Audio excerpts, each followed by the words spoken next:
Hello students, इस video में कुछ एग्जाम्पल्स देखते हैं हम लोग sum of n terms of n AP का। एनसीईआरटी टेक्स्ट बुक के ही एग्जाम्पल्स देखेंगे जैसा हमेशा हम लोग करते आए हैं। एग्जाम्पल नंबर 11 स्क्रीन पे है। Find the sum of first 22 terms of the AP 8, 3, -2 and so on. Formula क्या था हमारा? S n is equal to n divide by 2a plus n minus 1 multiplied by d, या n divide by 2 a plus a n. हमें क्या दिया है? A तो दिया है, a is equal to 8। D क्या दिया है? -5। ए एन नहीं दिया है, या n दिया है, हमें n 22 लेना है, n इज इक्वल टू 22 लेना है। तो पहले फॉर्मूला के सारे वैल्यूज हमें पता है, इसको यूज करेंगे। इसीलिए दो अलग अलग फॉर्म में फॉर्मूला है, जिसको लगाना सहूलियत होगा उसको लगा देंगे। पहले फॉर्मूला को लगा देते हैं। S n is equal to 22 divide by 2 multiplied by 2 into 8 16 plus n minus 1 21 into d की वैल्यू है -5। 2 कैंसिल हुआ, 11 इज इक्वल टू 11 और ब्रैकेट के अंदर क्या है? 16 माइनस 105 11 इंटू 89 नेगेटिव, यही होगा।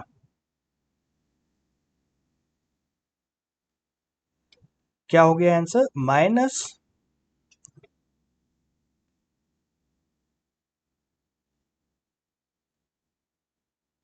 979 नेगेटिव आ गया। तो होगा ही ना नेगेटिव, दो टर्म के बाद तो सारे टर्म्स इसमें नेगेटिव ही होने वाले हैं, तो सम भी नेगेटिव आएगा। नेगेटिव नंबर्स को ऐड करेंगे तो आंसर नेगेटिव ही आएगा ना, वही आ गया है।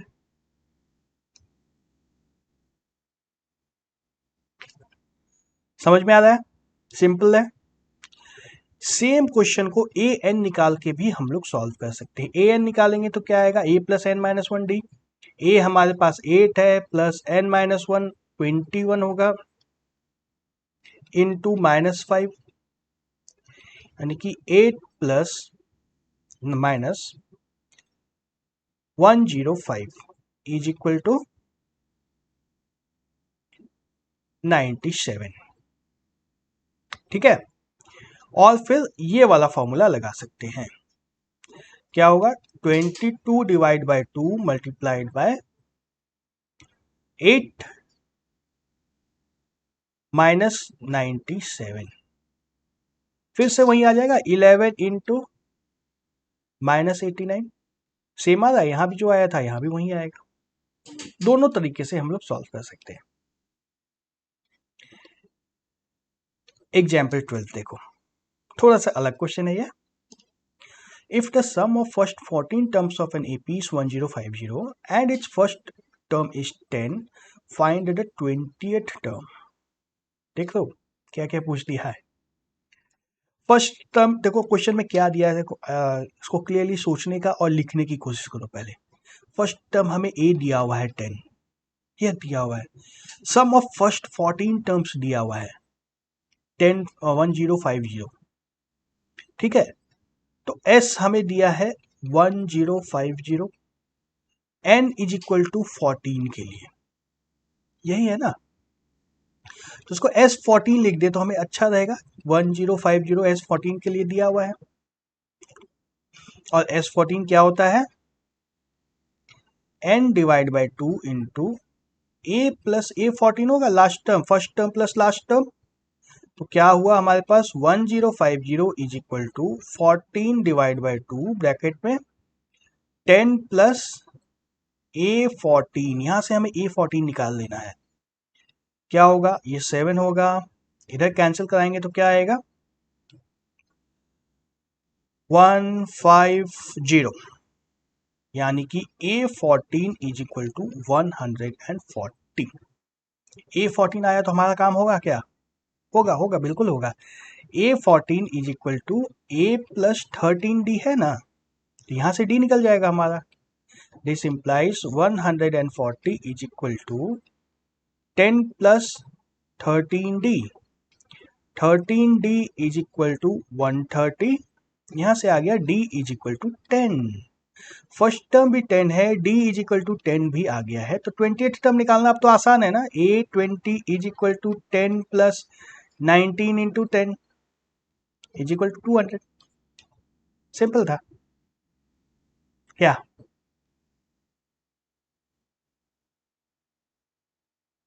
समझ में आया कैसे कैसे कैसे घूम करके कहाँ पहुंच गए हम लोग? पेपर पे सॉल्व करो, ज्यादा अच्छे से सेट होगा दिमाग में.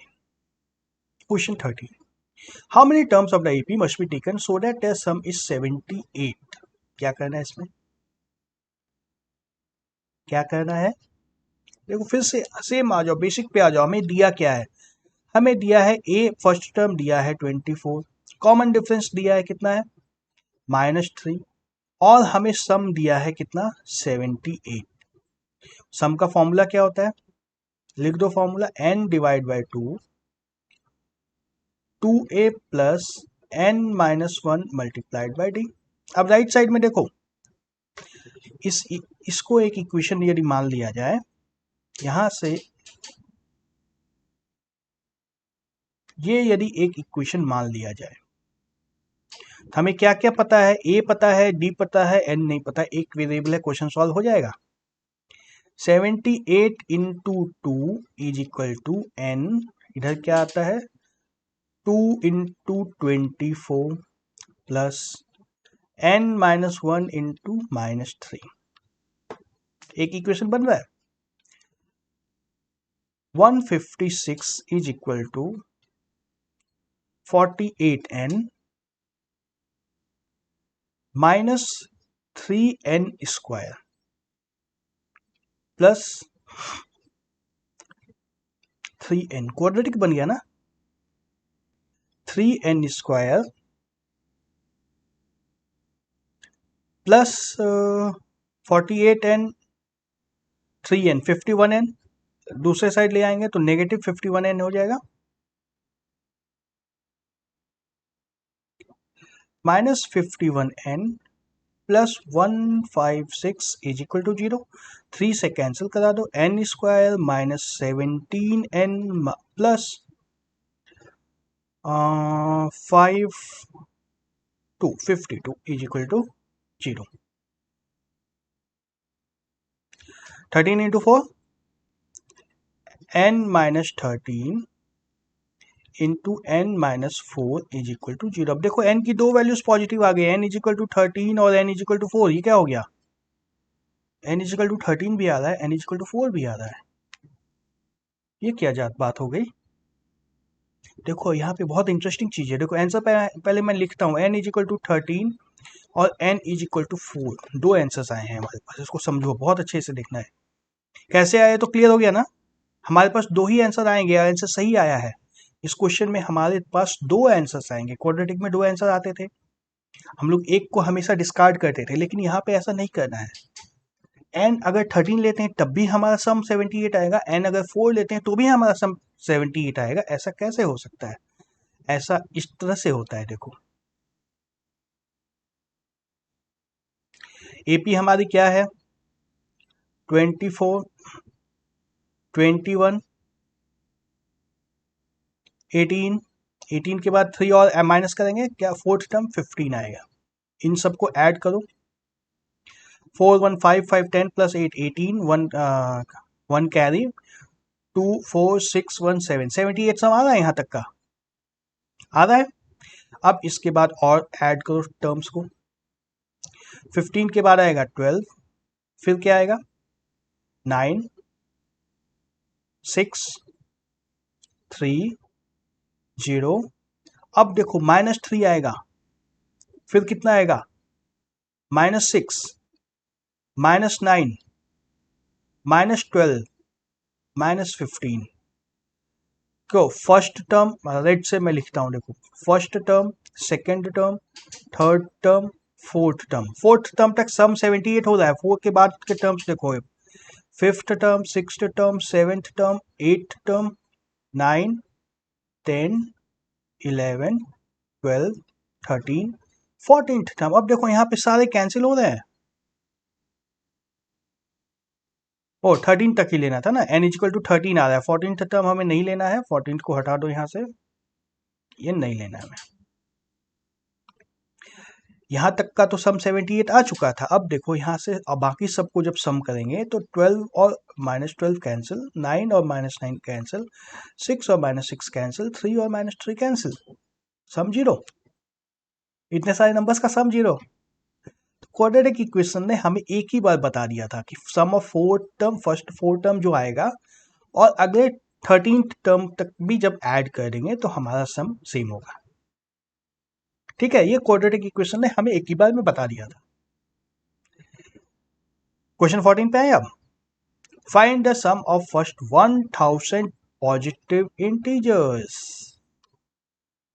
क्वेश्चन 1, 1000 पॉजिटिव इंटीजर्स क्या होंगे? 1 2 3 4 इस तरह से होंगे। लास्ट टर्म क्या होगा? 1000। नंबर ऑफ टर्म ए हमारे पास क्या है? 1। लास्ट टर्म एल क्या है? 1000। एन क्या है? 1000, है ना? बहुत कुछ मैच हो रहा है, कंफ्यूज नहीं होना है, ठीक। एल भी हमारा 1000 है, एन भी 1000 है, और सम लगा दो as equal to n divide by 2 a plus l. 1000 divide by 2 multiplied by 1 plus 1000, 1001 into 500, 500 500, यही आएगा।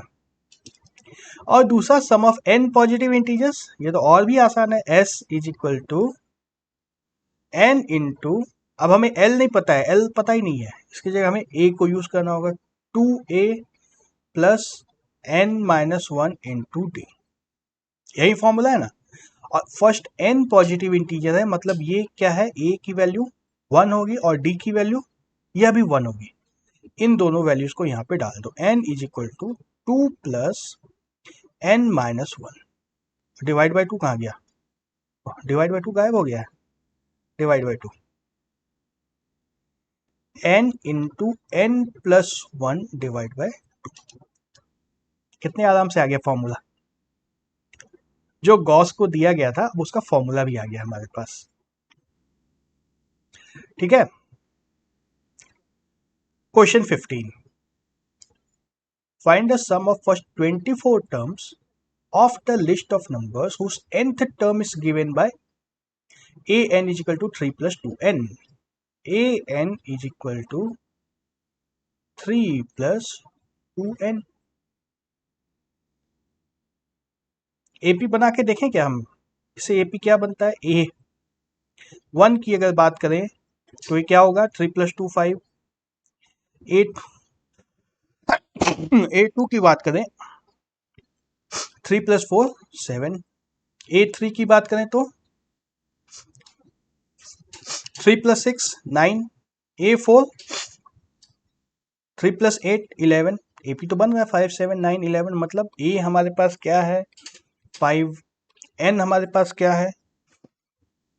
24। और डी क्या है? 2। 2 आया है डी तो यहाँ पे। फर्स्ट 24 टर्म्स का सम निकाल दो, तो S 24 is equal to 24 divide by 2, 2a 2 into 5 plus n minus 1 23 into d 2, 12 into 10 plus 46, 12 into 56 672 आ गया।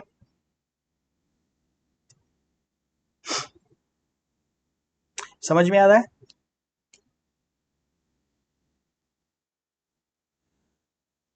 Okay,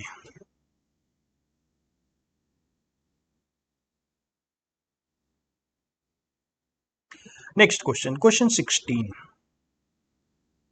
A TV manufacturer, a manufacturer of TV sets produced 600 sets in the third year, 700 sets in the seventh year.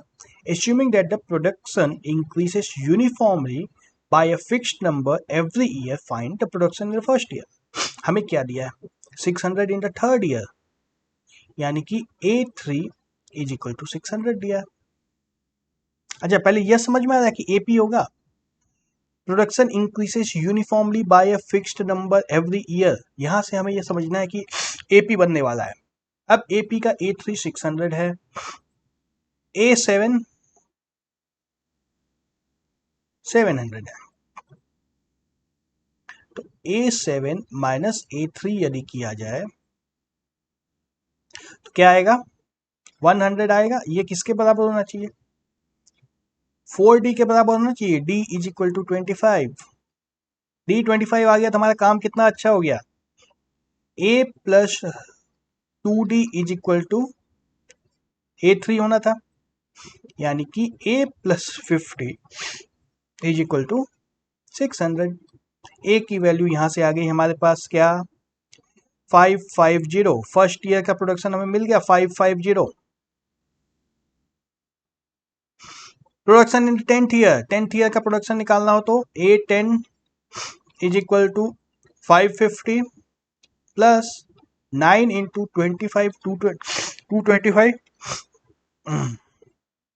975. ये आ गया 975. Total production in the first 7 years. ये तो बहुत ही आसान है. यहाँ पे देखो S7 is equal to 7/2. First term plus last term दोनों दिया है. फर्स्ट टर्म हमारे पास क्या है? 550. लास्ट टर्म हमारे पास क्या है? A7 700.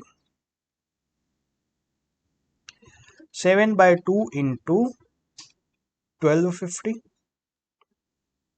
625 इंटू 7 कितना होगा?